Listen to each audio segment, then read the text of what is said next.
Tšau!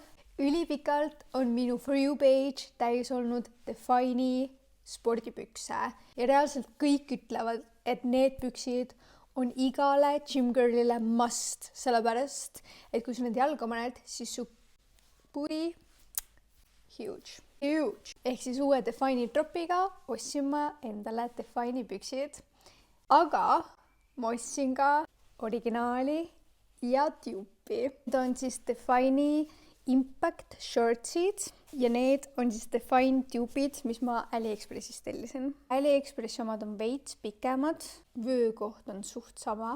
AliExpressi püksid on laiemad, nad näevad juba suuremad välja, ja jalas on ka AliExpressi püksid, nagu nad ei pigista nii väga, et kui ma need jalga panen, siis ma tunnen, et ma olen nagu mingi...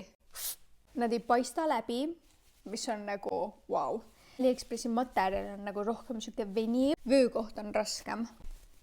Pepukoht suht sama, õmblused on ülevalt täiesti samad, scrunchi õmblused täiesti samad, Pepsi alumine koht ka täpselt identne. Saargi vahe, see kõige keskmine materjal on natuke erinev.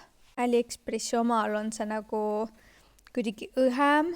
Ma olen nende mõlemaga ühe korra ainult käinud jõusaalis. Kui ma enne olin väga skeptiline mingite tube'ide osas, siis nüüd ma võin teile kinnitada, et reaalselt nagu ostke see tube. See võib-olla läheb kiiremini katki, võib-olla, ma ei tea. Nagu kui sa tahad seda nice pepu efekti, siis need AliExpressi omad sobivad väga.